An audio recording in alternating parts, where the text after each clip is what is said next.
I'll be the first to admit, I'm a little late to this party. There's tons of reviews of Deadpool and Wolverine out there, so I'll save you the trouble. It's a great film, and you should go see it. Instead, I want to talk about why I think Disney might be in trouble thanks to the success of Deadpool and Wolverine. Now, I know what some of you are thinking. Deadpool broke $1 billion at the box office and is still going strong. I mean, I just saw it the other night and the theater was packed. It's the number one R-rated film of all time, and thanks to its success, Disney is on track to be the biggest film studio this year in terms of box office success. So how could they be in trouble? There are a few ways that come to mind. First, there's the elephant in the room. Marvel has very much tried to diversify its leading characters throughout Phase 4 of the MCU. This, in and of itself, isn't a bad thing. After all, representation matters, right? And franchises like Blade and Black Panther historically show that there's more than enough room for everyone at the top. However, the trend throughout Phase 4 skews in a certain direction when it comes to established heroes, such as in the Doctor Strange, Ant-Man, and Thor sequels, where the titular characters are relegated to secondary roles and shown to be not even remotely as skilled or intelligent as the people who surround them. They went from being the heroes to being the goofy sidekicks in their own films. And that was certainly by design, since the message was that their time was up and they needed replacing by others deemed more worthy. Deadpool and Wolverine flies right in the face of that very sentiment. But rather than ending up like, say, Thor and Ant-Man and playing second fiddle to some lesser known or beloved characters in their own movie, this film allows them to retain their agency. Yes, Deadpool is a goofball and always has been, but that's a matter of consistency rather than subversion. Likewise, Wolverine was never a joke, and it's reassuring that this film didn't turn him into one. He's as awesome as ever, and this rather simple case of respecting the character and the character's legacy matters to fans more than ever. Next, we come to simplicity. Plot-wise, Deadpool and Wolverine is a fairly straightforward movie, and that's a good thing. One problem with recent MCU films is that they're convoluted, making it difficult to understand character motives or things being done or said because the plot needs them to and not because they make any actual sense. Just one example is how the plot of the Marvels needs Captain Marvel to turn her back on the Kree after freeing their planet of the Supreme Intelligence, which results in the deaths of untold millions. Why does she do something so totally out of character? Because that way the rest of the movie can happen. And that leads to a series of events that are increasingly as unlikely as they are ridiculous.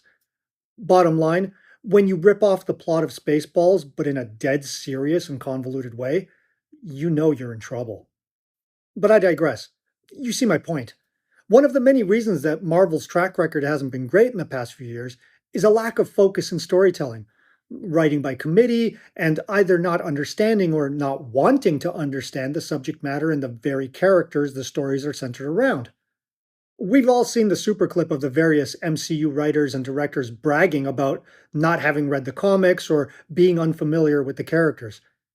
How that could translate to anything beyond messy stories and poor character development is beyond me.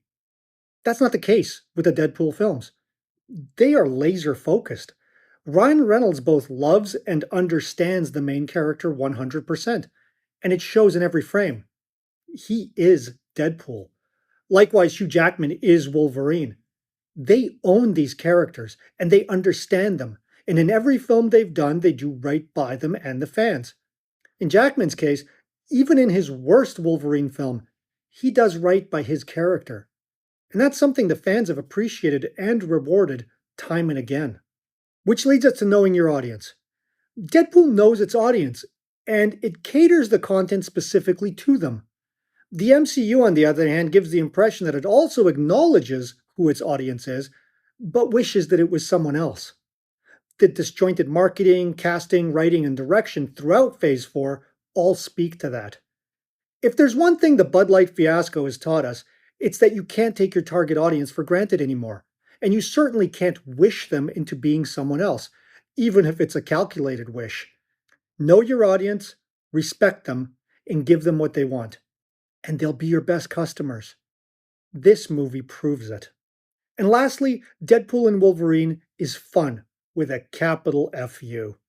It's willing to take risks and even offend, as great comedy should. Sanitized safe comedy is boring and predictable. And yes, the R rating has a lot to do with that. But I grew up in a time when PG and PG-13 comedy was still edgy. And let's face it, the MCU has lost much of whatever edge it once had. When the things Tony Stark says and does in the first Iron Man film are labeled as problematic today, it means a watered down version is the best audiences can hope for moving forward. That's a big problem for the MCU in whatever comes next. And judging by the tepid audience reaction in my theater to the Captain America 4 trailer, or the wary online reaction to Daredevil Born Again, both of which underwent massive reshoots due to character and story, I'd say it's a little early to be saying Disney's out of the woods when it comes to its Marvel content. That said, they are putting in the effort of reshoots, which means someone is paying attention. Hopefully, that means it's not too late. Give the audience what it wants in terms of story, characters, action, and comedy, and make movies fun again. And this sliver of goodness that is Deadpool might once again become the norm for the MCU. But those are just my 2 cents. Give me yours.